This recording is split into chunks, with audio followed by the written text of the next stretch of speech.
एक इसमें लाइन थी कि सब सोच कर ही मैंने ये बीड़ा उठाया है, फिर से एक उम्मीद का दिया जलाया है। दोस्तों आज ज़्यादा लंबी वीडियो हो गई है, लेकिन फिर भी मैं कहना चाहूँगा कि उम्मीद एक ऐसी चीज़ है जो मरे हुए इंसान को भी जिंदा कर सकती है। उम्मीद की एक छोटी सी, जब हम तीसरी चौथी में थे ना, जब सिलेबस में आ करती थी, अब वो नैतिक शिक्षा की और वो सामाजिक बातों की वे पढ़ाई भी पता नहीं कहाँ पीछे रह गई। उस टाइम थी कि 4 बहनें थी और आपस में झगड़ा कर रही थी। वो कह रही थी कि मैं बड़ी हूँ, दूसरी कह रही थी कि नहीं मैं बड़ी हूँ। तब एक वृद्ध आता है, वहाँ से एक बुजुर्ग या इंसान गुजरता है, तो चारों बहनें उसके पास जाती हैं, कहती हैं कि हमारा जो झगड़ा हुआ इसका निपटारा कीजिए। तो वृद्ध पूछने लगा कि भाई क्या झगड़ा है? कि कहती है कि ये मैं कहती मैं बड़ी हूँ, ये कहती मैं बड़ी हूँ। कह रहा ठीक है भाई, सब ने अपने अपनी बात रखी। फिर वो कहता कि तुम हो कौन? अगर आप अपना अपना परिचय दें तो मैं बता दूंगा कि तुम्हारे में से कौन बड़ी है। तो सबसे पहली बहन कहती है कि मैं भूख हूं, मैं भूख हूं और मैं सबसे बड़ी हूं, क्योंकि जब इंसान को भूख लग जाती है तो भूखा इंसान कुछ भी नहीं कर सकता, कुछ सोच नहीं सकता, समझ सकता। वो सिर्फ पेट के बारे में सोचता और वो कुछ भी कर सकता है भूख के लालच में। तो मैं भूख हूं इसलिए मैं सबसे बड़ी हूं। उसने कहा ठीक है। तो दूसरी से बोला भाई आप अपना परिचय दीजिए। दूसरी ने कहा कि मैं नींद हूं, अगर मैं आ जाऊं तो इंसान भूखा है प्यासा कुछ भी है, मैं ऐसा हूं कि घेर के इंसान को अधमरा कर सकती हूं, मैं ऐसी हूं और मैं इससे बड़ी हूं। उसने कहा ठीक है भाई, तेरी भी सुन ली।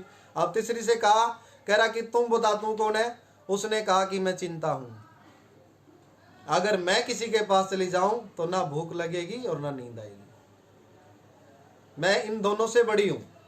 मैं चिंता हूं, जिस इंसान के पास चिंता है, न भूख है न नींद है, उसे कुछ नहीं लगेगा। तो ठीक है। उसने चौथी से बोला कि बहन तू अपना परिचय दे, तू कौन है? और चौथी ने कहा कि मैं उम्मीद हूं। जब इंसान के अंदर अगर उम्मीद जाग जाए तो उसे ना भूख ना प्यास और ना कोई चिंता। और बुजुर्ग ने कहा कि वाकई तेरी बात में दम है और तू ही सबसे बड़ी है। अगर किसी हारे हुए इंसान को, मरे हुए इंसान को, यानी कि जो बिल्कुल हार चुका है, मरने के कगार पर है, उसके दिल में भी एक बार उम्मीद जाग जाए ना, तो इंसान फिर से खड़ा हो जाता है कि हाँ मुझे उम्मीद है कि अब की बार मैं लड़ूंगा तो जीतूंगा, अब की बार मैं खेलूंगा तो जीतूंगा, अब की बार मैं करूंगा तो सब कुछ पा जाऊंगा। ये होती है उम्मीद जो सबसे बड़ी है। बुजुर्ग ने कहा कि उम्मीद सबसे बड़ी है।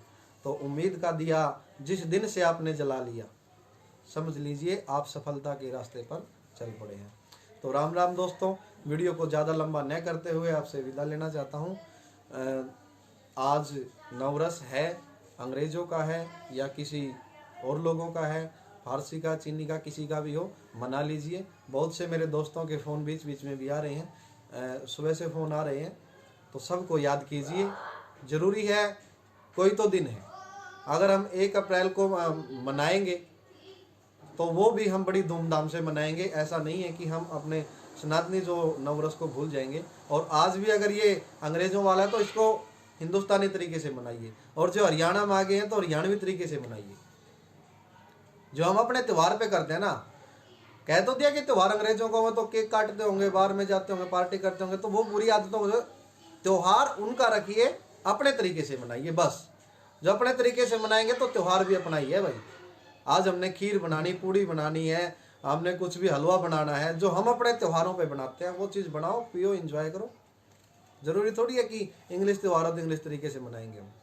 तो राम राम, विदा लेता हूँ आप सभी को। एक बार फिर से नव वर्ष की हार्दिक शुभकामनाएं, बहुत बहुत बधाई। जिन दोस्तों ने मेरे को लाइक और कमेंट दिए, आप सबका बहुत बहुत धन्यवाद। और जो दोस्त अभी ऑनलाइन नहीं है, बाद में अगर ऑनलाइन आ जाए तो प्लीज़ मेरी वीडियो को शेयर कर दीजिए कि मेरे जो और दोस्तों तक भी मेरी शुभकामनाएं पहुँच सके। आपका बहुत बहुत धन्यवाद। नमस्ते।